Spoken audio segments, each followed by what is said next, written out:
Virtually every screen printing operation must have what is called a flash dryer in the process.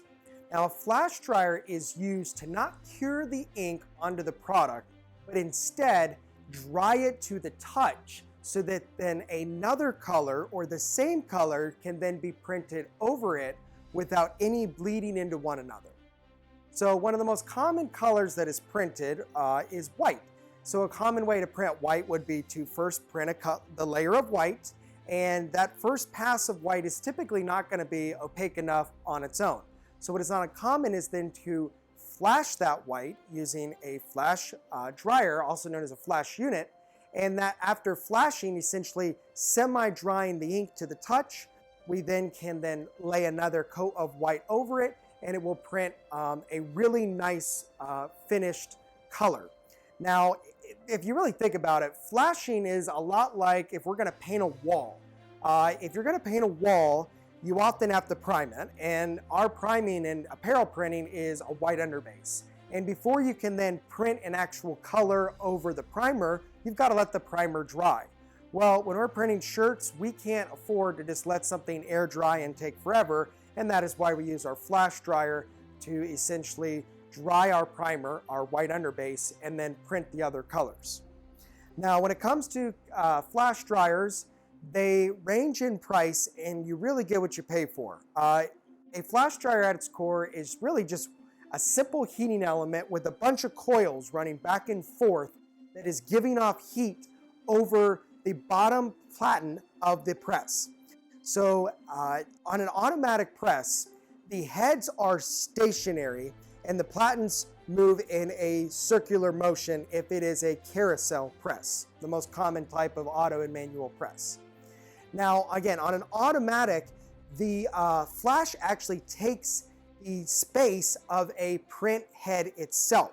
So if it is a 6-head automatic machine, you actually need one of those heads to be often used with the flash, and then to make sure that you don't potentially cure even gel, plastisol, or other inks in the next screen, you then need to actually let the ink have a gap before it goes to the next station. So if you have a 6-head machine and you're using a flash unit, you really can only use up to 4 colors that you can print.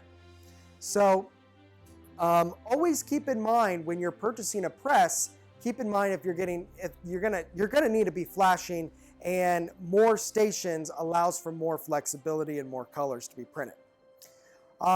What also changes a flash, other than being an automatic, is when it's used as a manual. Now, manual flashes are often placed opposite of the individual doing the printing. This is not always true, but often.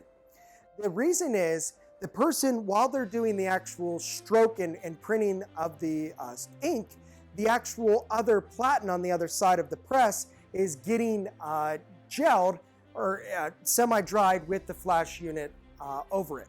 And then by the time you rotate them back over, the ink has had enough time to essentially get right where it needs to be, so you're then ready to print. A manual press, the heads rotate unlike an automatic, so a flash unit doesn't actually take up the space of a print head. It's kind of just really independent. Now, a manual flash unit is often sold with a foot pedal operation. The reason being is a flash unit, if you accidentally leave a platen underneath the heating element for too long, it will scorch and potentially catch the board on fire.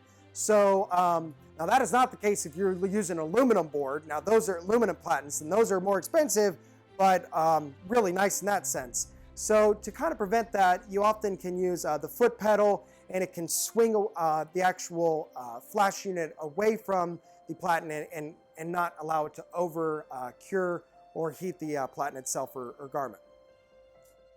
When it comes to the unit itself, it's going to range in price primarily because of the quality of the parts within it. You really need to make sure that you are getting a very accurate temperature throughout the entire heating element. And realize that this entire frame is not the entire heating element. You need to look underneath the unit itself. identify exactly where the heating element is and make sure you position it properly over the platen.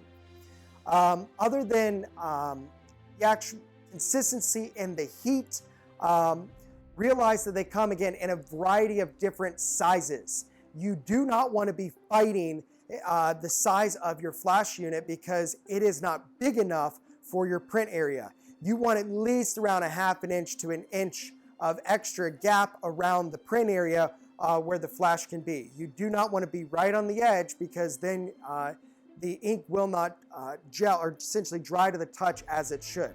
We want an even gel across the entire surface of the ink.